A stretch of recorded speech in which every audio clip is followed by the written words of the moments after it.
We have no more pure-blooded Amerindians in terms of blood quantum, but we certainly have people who know where they came from. They can trace their identity and they feel very proud of their indigenous or First Peoples heritage.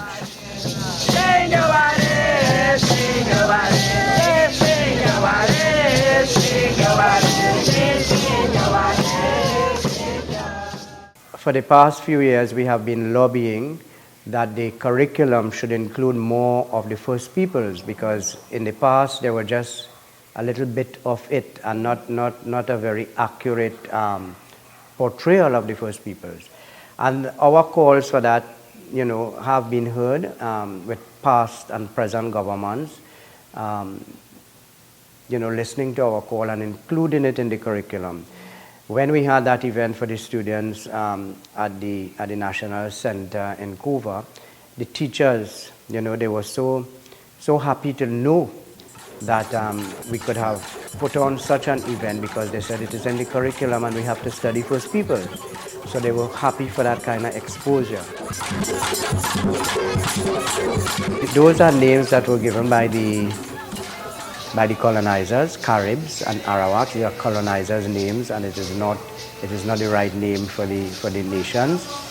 And the Caribs, the right name is Cariña or Kalinago or Kalipuna, depending on the territory you come from. And who we call the Arawaks, the proper name and language is Lokono. But we talk about the Caribs and Arawaks, but in Trinidad there were much more nations inhabiting this space as opposed to only Caribs and Arawaks. We had the Waraos. The Waraos were a main grouping that settled mostly in the South Line. They came to this area also over time and mixed with the Caribs and the Arawaks, as we call them. But we had other nations. We had the Nipuyos, we had the Chimes, we had the Shaguanis, we had the Tamanapogotos, and you have all these other nations.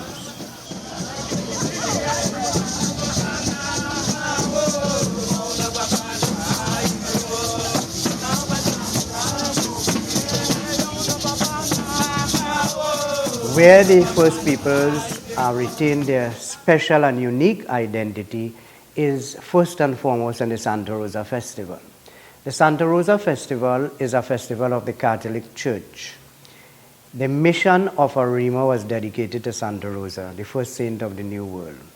And the Amerindians who existed in the three encomiendas of Tacarigua, Arauca, and Cora were moved to Arima, and they were placed in this mission dedicated to Santa Rosa. So their patron saint was and still is Santa Rosa.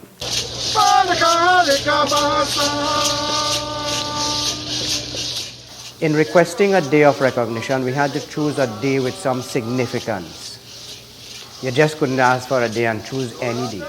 So we chose the 14th of October of every year, because it was on the 14th of October in the year 1637 that Hyarima, who was the last great Nipuyo warrior chief, attacked the Spaniards in St. Joseph. As you know, St. Joseph was the first capital, in retaliation of the oppression of his people. And together with the help of some other forces, as the history says, from the Dutch from Tobago and some other Amerindian groups, he was able to burn the town of St. Joseph to the ground. Of course, they didn't have buildings like you have today.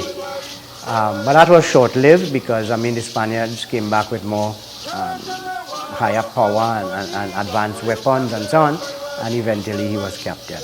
So that because of the stance he took on that day in retaliation and in defense of his people, we thought it was an appropriate day to choose as an annual day of recognition. And that is the significance of Hyarima. So the monument is erected there, so we assemble there.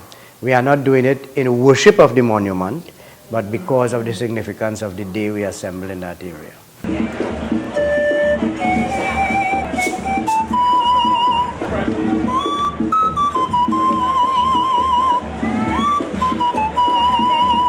In the earlier days, the First Peoples' culture would be mostly based in nature,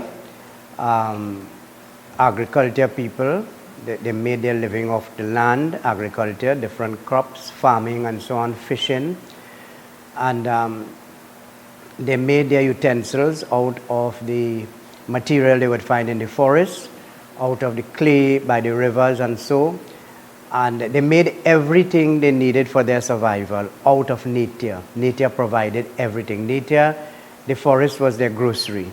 Pastel is not 100% indigenous. It is a mixture of the Hispanic and the Amerindian. The corn, the leaves that it is wrapped in is indigenous, but the meats and the filling is European, Spanish. So it's a mixture. Some people in Venezuela, they say ayaca. They call it ayaca, meaning a little bit of here and a little bit of there. The wild meat, of course, from the forest, the lap, the agouti, the tattoo, the deer, the wild hog. But those things in the indigenous form, it is prepared smoked. They would smoke it, dry it, so that when they needed a piece, they just cut it and they make a stew with it, or they eat it just like that. That is the real indigenous food. So the famous barbecue that we enjoy today is a development of that. So when you ask foods that we enjoy, the only thing that they would not have had is the sauce that you would put on it today. It's the food of the ancestors, the maize and the yuca. The smoke ceremony is one of the ways in which the indigenous people, some groupings of the indigenous people pray. The indigenous people's spirituality is nature-based. The harvest of the first crop is baked specially to be offered in the fire. The corn that is harvested will be set aside to offer into the fire, together with sacred incense that we harvest from the forest and tobacco. Not tobacco as you would go and buy a cigarette in the shop, but a tobacco that is specially prepared because it is the food of the gods, of the spirits, in the spirituality of the indigenous peoples. So that smoke ceremony is one of the mediums through which indigenous peoples pray to send their prayer to the heavens and to the Great Spirit. Those of the west, those of the north, and those of the south, bear witness to our prayer. My wish for the First Peoples is that we realize the village, the First Peoples Heritage Village.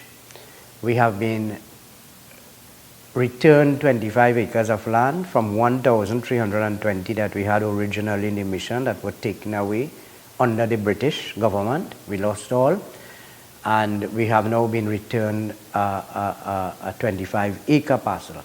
Our vision for that area is to develop that into a village, a First Peoples Heritage Village. But not a village where you're going to go back 200-300 years under thatch and in outhouses and things like that. A village that will keep as much as possible the indigenous architecture, where you're going to have in that space indigenous industry, such as a factory to process the cassava, so that from that you will be preserving that aspect of the traditional foods and also bringing income to sustain the village. Similarly, the craft, an area to continue the indigenous craft, and also an outlet for sales so that you can bring returns to sustain the village.